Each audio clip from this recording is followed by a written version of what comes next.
we're going to now go to Zoe Blunt. Zoe's from Canada. She's an eco-feminist warrior from the west coast of Canada.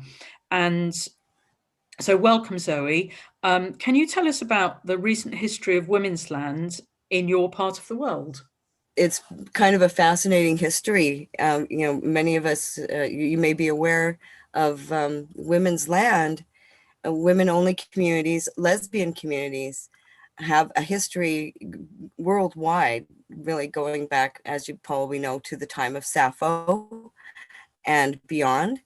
And there are still communities everywhere in the world, as far as I know, and every continent there are women who have, it's something spontaneous that is always happening. And back in the 70s and 80s in North America, there was a big, this was the beginning of a big back to the land movement. And it coincided with, lesbian and gay liberation and women's liberation. And so that we saw this big surge. There are hundreds at one point, hundreds of little collectives, land collectives, cooperatives that formed, on the East Coast, on the West Coast, in the South, here up in Canada, and it was, many of these communities still exist. Over the decades, there's been there's been an arc for many of them, and it's many of you may be familiar with the Michigan Women's Music Festival, which ran for over 40 years on 140 acres or so in the state of Michigan.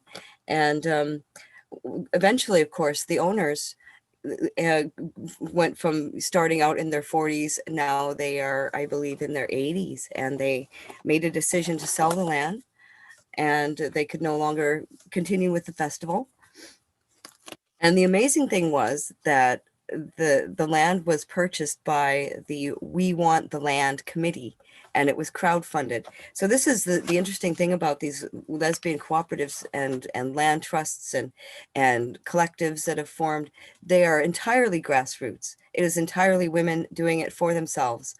And in this case, in the We Want the Land committee, they purchased 100 acres, and the festivals are continuing. It is still continuing as women's land.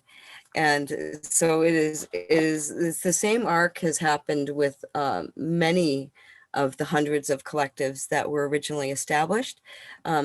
So here I'm living on a small farm called Spinstervale on Vancouver Island, and similar. It's all women have done this from themselves, from scratch, from the beginning.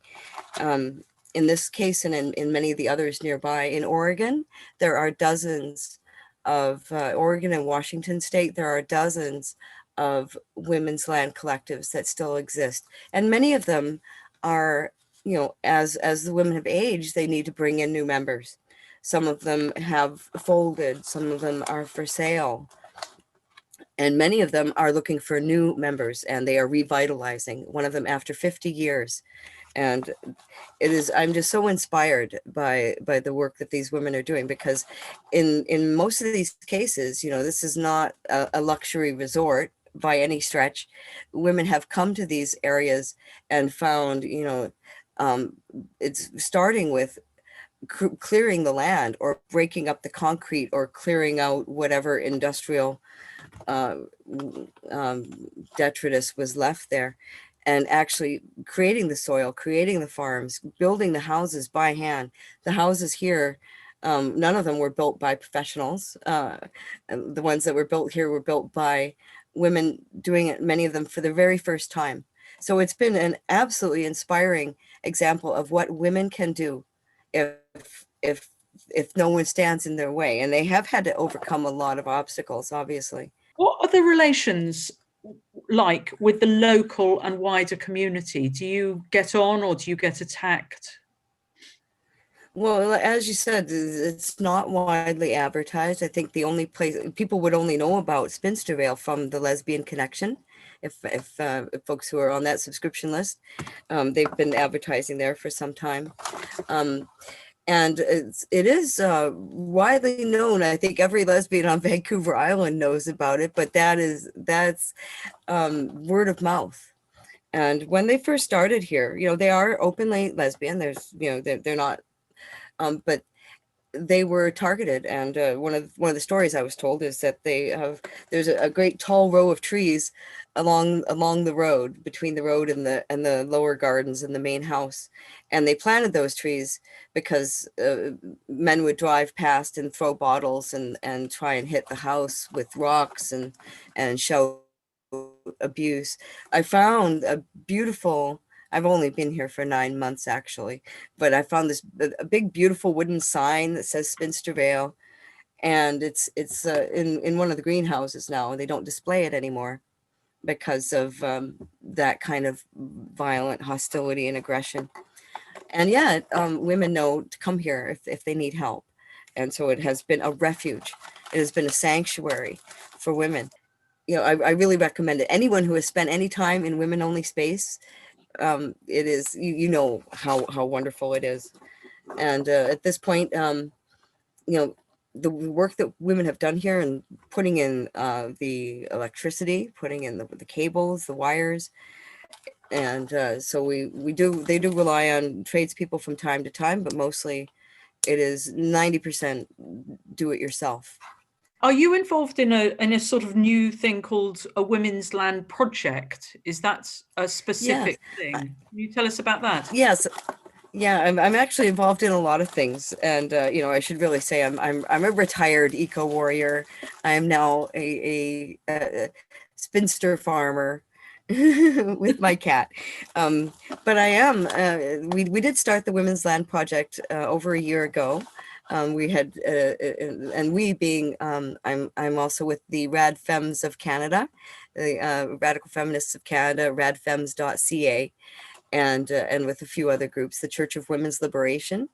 So we started the Women's Land Project as like, well, what can we do materially to benefit the most women?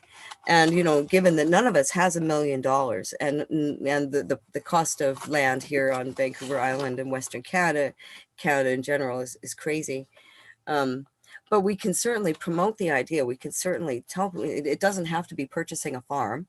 It can be, purchasing a home together, renting a home together. This is a real movement that's happening across North America with more and more single, older women, especially, getting together.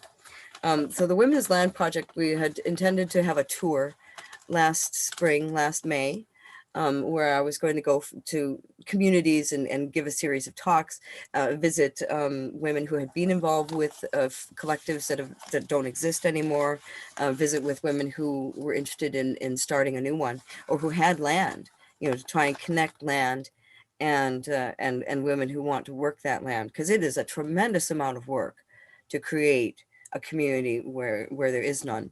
Are there any publications like how to set up a women's land? Have you got any guides that we could read so we can set ones up where we live? There's one publication. It's called Maize, Maize, and this is a listing.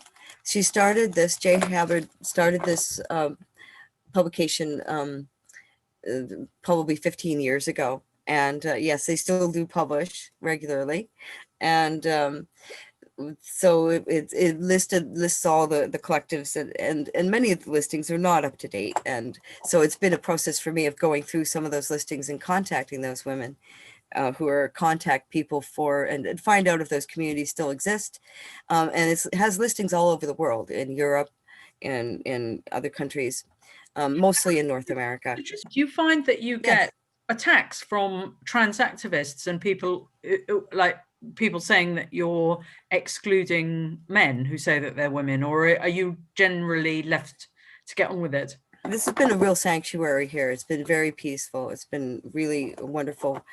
But there is a concerted effort in Canada.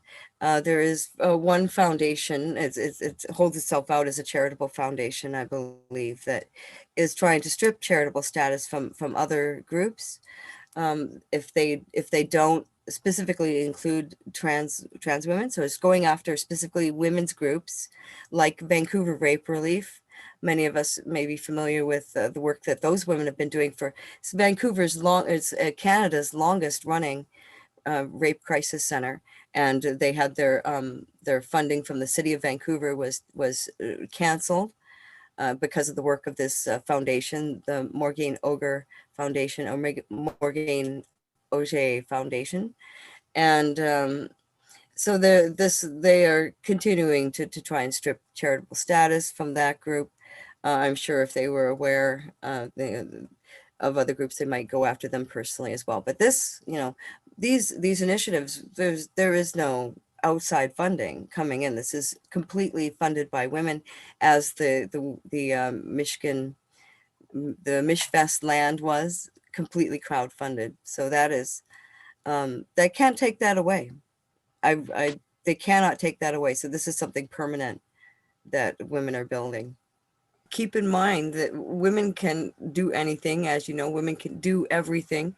The Women's Land Project is it's not only the potential to build a refuge, to create a sort of a place to develop the ideas. Women and lesbians, radical feminists are rising again. We are coming together. This is something that is a cycle that goes around, and we need to be prepared when this shift happens again.